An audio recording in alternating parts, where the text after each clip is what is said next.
Okay, so I have recently been trying to figure out how I'm going to continue my podcast, and I've had a very hard time trying to keep up with it. A lot has been happening these past couple months, and I just really have had no energy, literally no energy for wanting to do anything at all. Um, and so I don't know, I really just had this idea pop into my head, and maybe it's dumb, but I think it's kind of cute. I just want to record for you guys and be very real right here. Um, it's not the best quality, but honestly, I don't really care. I feel like as long as I can get my words out, then I'm okay. So I'm going to try and see if I can figure out how to do this. Anyway, I logged on here because I am having a hard time. Honestly speaking, this has been one of the hardest years for me. And I almost feel like I say that every single year, but this year has been a doozy. Um, I really didn't want to ever take this to the internet, but I think because I want to use the internet now as my platform for my podcast, and I feel safe talking about things that are happening in my life on my podcast, I will. But my dad passed away in August of 2021, so this year, August 26th is when he passed away. Um, yeah, I don't want to really recount everything that happened, but I'm thankful for therapy, and I'm thankful for um, just the people that have shown me love directly and indirectly over the past couple of months. It's been really hard to kind of like even piece together and mentally what's happening in my life. And um, this was a really big event for me. I don't even want to call it an event. Those are the wrong words, but this was a really big thing for me. I didn't really talk about my dad a lot in person, like even if you know me personally, because everything that he was going through since 2013 was really, really hard on me and my family. And also growing up in a home where I was told, our business is our business, it can be very hard to want to share those things because, I don't want to um, I don't want to take my business outside of my house, but then it's like if you're dealing with something, you should talk about it, at least with the people that you care about, at least with the people that care about you. So it's been a hard thing, but I've decided that the things that have happened to me in the past are not just for my growth or my benefit, but to help somebody else who may be having a hard time or who um, needs growth in that area. So, yeah, I don't know. It's been a very hard thing. I feel things very deeply. Um, and I also feel for other people. So, I guess that makes me an empath. But yeah, so relatable, right?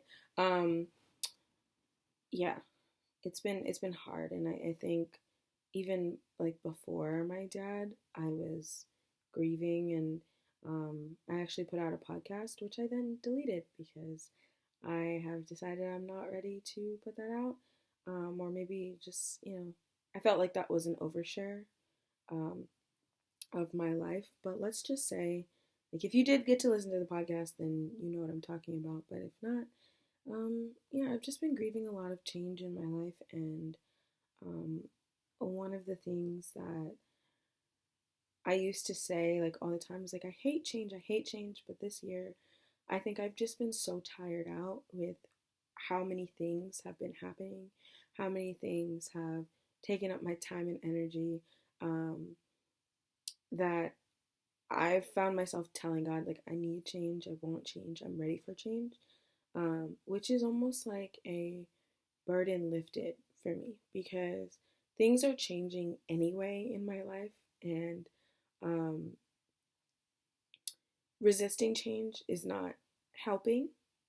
It's actually making me more tired. And so telling God, like, look, I trust you.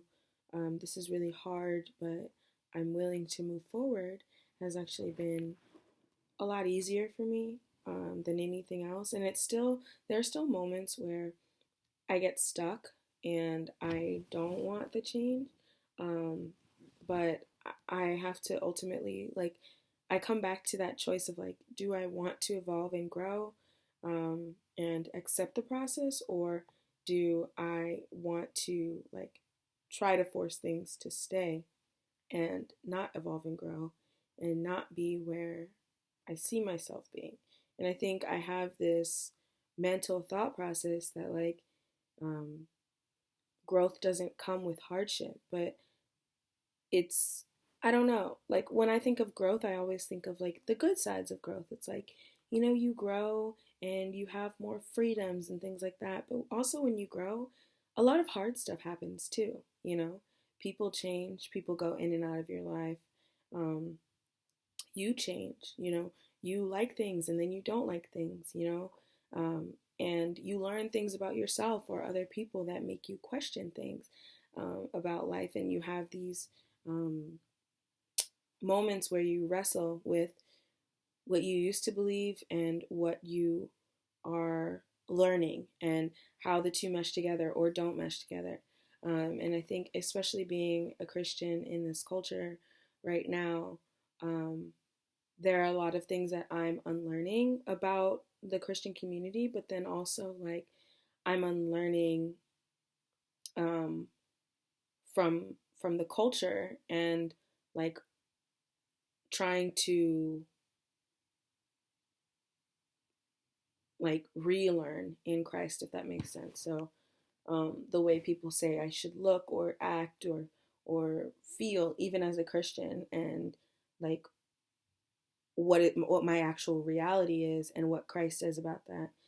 So it's been definitely a clash, and um, I know that as a believer, I'm making a conscious choice every day to follow Christ, and so if I am doing that, then I am consciously putting myself below God and below what He says.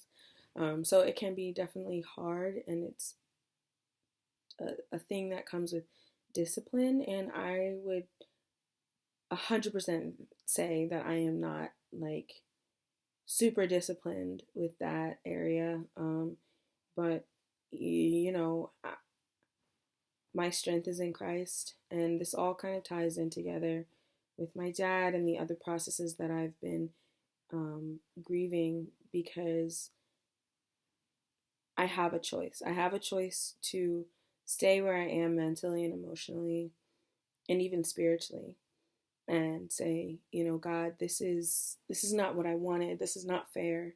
I don't understand why this happened to me, which are all also valid emotions and questions and statements that I can make to God, but knowing that, like, hey, there's a lesson that God wants me to learn here, no matter how hard it is, and it is hard.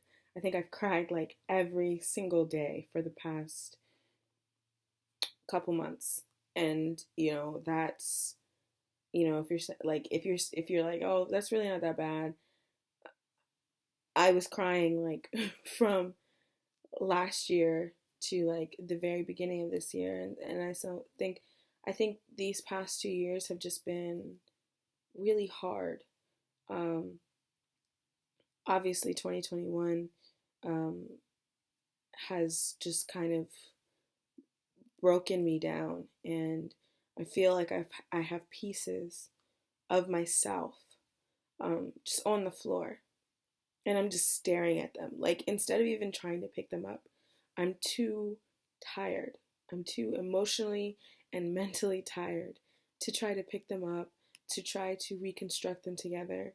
And so I'm staring at them and I'm looking at God and I'm just like, can you do it? Because I can't.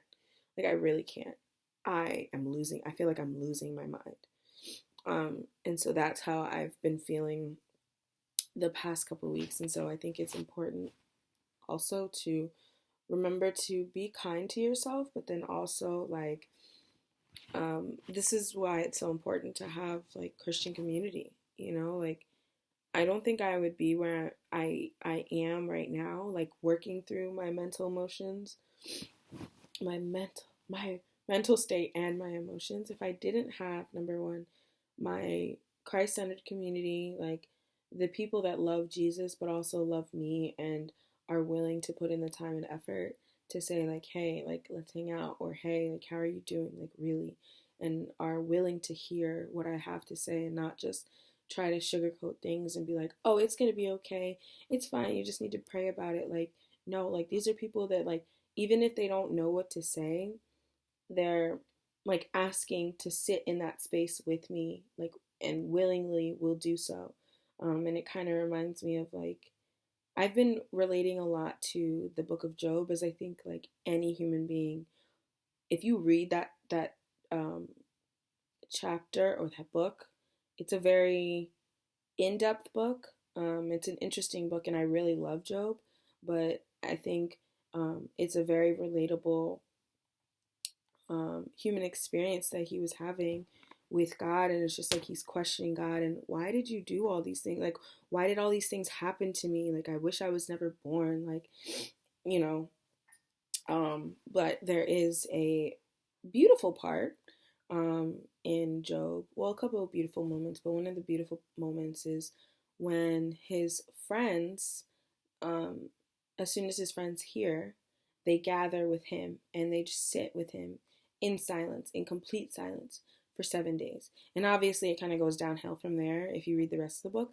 But that moment is like, that's what my community has reminded me of. It's just like they have sat in the silence when I don't know what to say, when they don't know what to say. They've just stayed with me in the midst of that. And I think that's what um, you know, loving Jesus and loving people looks like. And I think it's so important to have that like in your life if you are a Christian, because you can't get through life alone. You can't get through things alone. And I think that people, you know, like to hide things. But I think through this year, I've just gotten really tired of kind of hiding my life. I'm not really good at like not showing my emotions. So if that makes sense. So I show my emotions on my sleeve. So if I'm upset, you can usually visibly tell that I'm upset, or if I'm tired, you can tell that I'm tired. Um, and it's not so much me saying it; it's more like um, my facial expressions, maybe even somewhat of how I'm acting, and I feel as if that is just who I am to some extent. I'm also working on it because I feel like, you know, it's okay to be mature. You don't have to, you know, always voice everything that you are saying or feeling. It's okay to not quiet your voice, but, you know, bring yourself under. Um, I'm losing myself right now. The heck am I even saying? Anyway, but yeah, I think it's just beautiful to have friends who are willing to sit with you and communicate with you. I've had a lot of that all over the board. And I've just been honest with them and like, look, I don't feel like talking about what happened. I just want to sit here and relax and hang out. I don't feel like talking about my dad. I don't want you to ask me questions. Or, like, I don't know. I don't know how I feel. Most days, I don't know how I feel. Like, I will randomly start crying. Um, Other days, I have a good day. Other days, I don't think about it. And it's okay. You know, I think we, um, at least I have this visual, because I'm a visual person. I have this visual of how healing is supposed to look. And I think in our society, especially with like the mental health, I like to call it like the mental health movement, which is awesome. And I'm so glad that we are like finally recognizing that mental health is important, and everybody deals with everybody should deal with the state of their mental what everybody should deal with their mental state and make sure that it's healthy and strive to keep it healthy in the ways that we can. But I think a lot of what I see on Instagram is these like beautiful, peaceful quotes, and they are all valid and all true. But um, like when there's nothing like going through something and actually feeling emotions and being like, okay, like this is not what I signed up for at all. This is not what I wanted. This is not what I'm ready for. You know, I don't even know what to do in this situation. And um, I think it's just important for us to remember that like everybody deals with mental health. Everybody's mentality is different, and the state of your mental health is important.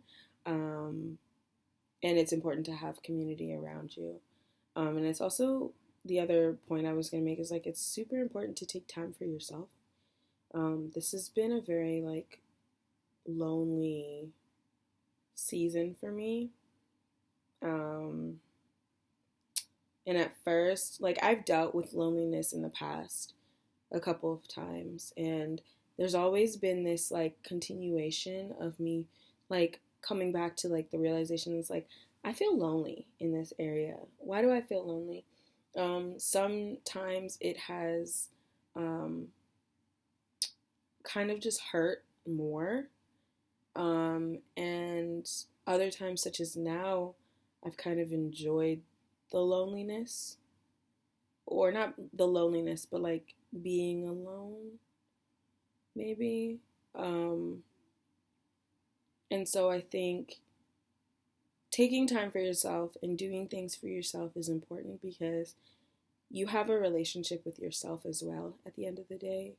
And you are entitled to that self care. And self care does not always look like,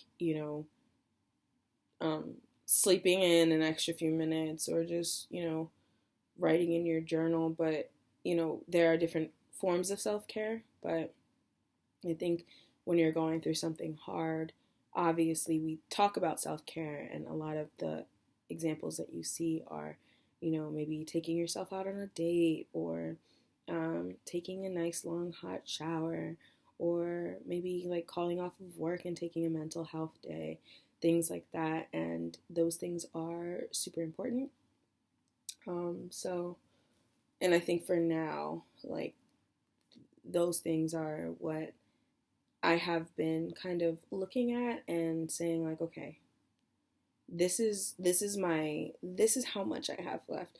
I think I actually told somebody that. I was like, this is how much I have left. Like it's very, very thin. And allowing yourself like however much time you need, honestly.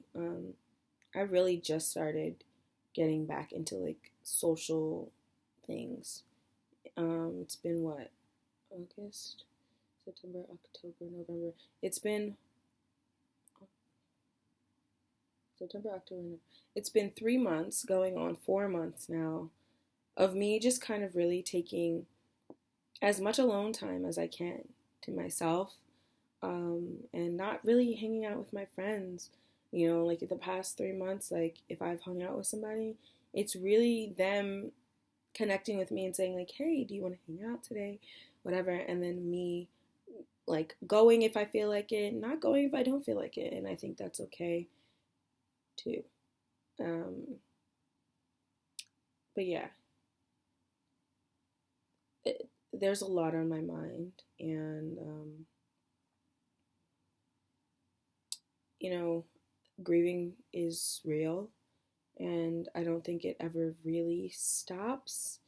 I think we're always, number one, grieving something, and then number two, just because the cycle of grieving um, is like one cycle doesn't mean it just like stops and starts in one place.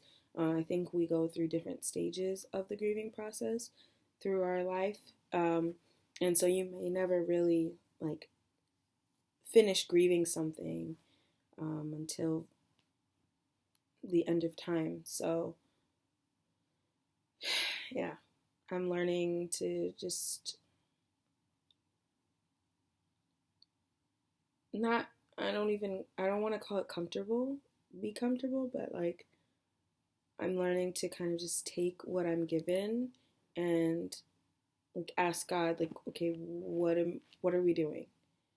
And I don't want to mislead anybody. I think I have a lot of my frustration has been given to God, and I've been like, what are you doing? Like, what are you doing with my life? Because this is too much. This is too much for me.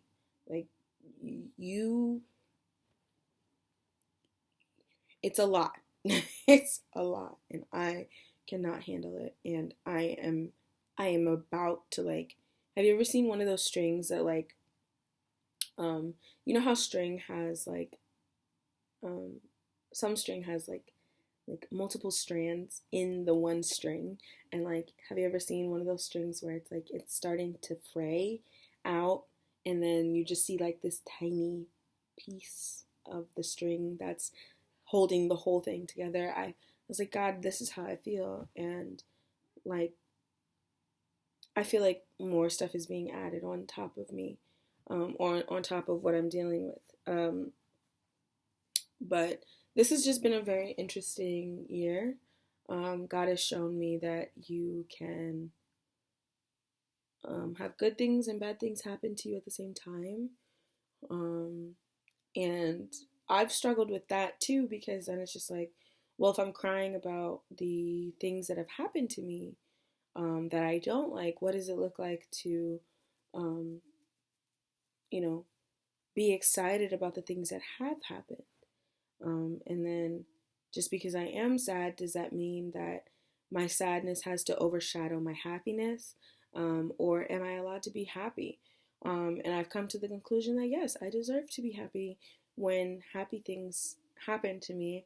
And I deserve to be sad when sad things happen to me. I'm allowed to feel, and there are no rules to where my emotions should go, um, or how long I should stay in a state of feeling at one time, or how many times I can go back to that feeling. But knowing that as long as I bring those feelings and put them at the cross, and I say, God, like, this is how I'm feeling right now. I'm sorry if you can hear my cat, by the way. She's snoring next to me. Wake up, Ellie. Ellie, wake up.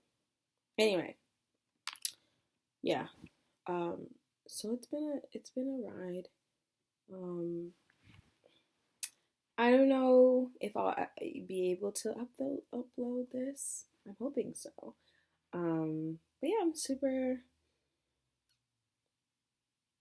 I was about to say I'm super excited about what the rest of the year, but I'm not. I'm really not looking forward to the rest of the year, but I will go forward with grace. I'm ready for this year to be over, honestly, and I bet a lot of us feel like that. Um, I really want to fix my nose ring. I bet a lot of us like feel like that and are just like overwhelmed or tired. And if you are, please just know that number one, you're not alone. Um, but that also doesn't like devalue. Sorry, it also doesn't devalue like how you're feeling. And I want you to know like you should, and I hope you do feel all of the feelings that you have, and I hope that you sit with them and um, allow those things to um, just be what they are in the moment. And just knowing that this is not where it ends. It feels like it, but it's not. And in that moment, you may not remember that, um, but remember that you have more strength in Christ um, than you do in yourself. And in those moments when you feel as if it's about to break down, um, Jesus is there, um, and He's sitting with you in your brokenness. Psalm 34. There's this really good scripture there, and I'm going to go there.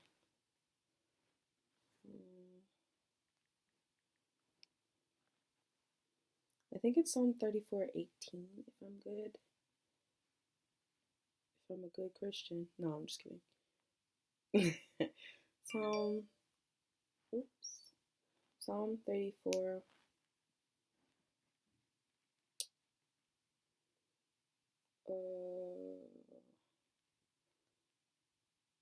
Okay, yeah, 34:15-18. Okay, so it says, the eyes of the Lord are toward the righteous, and his ears toward their cry.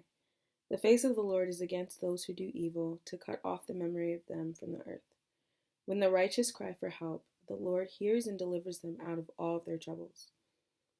The Lord is near to the brokenhearted and saves the crushed in spirit. And this verse, honestly, has carried me for years. It's something I always go back to. One of my friends showed it to me through like my very first breakup, and these scriptures have been just so important for me to just come back to, because it reminds me that the God of the universe, this big God, that I always see in my mind as like this big God who's like everywhere, who knows everything, is still with me. Like still as in like He sits with me. Almost like that verse that I was telling you in Job, like where his friends came and they grieved with him and they sat. That's what God does with me. And it's not just like my community, but God does that with me as well. And that for me is important because one of my love languages is quality time. And so being reminded of the fact that God will sit with me in my mess or sit with me when I'm sad or whatever, makes me really feel loved and seen.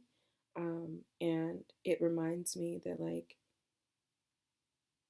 He knows what's going on and He's not ignoring me, which it can feel like it sometimes, but He's not ignoring me.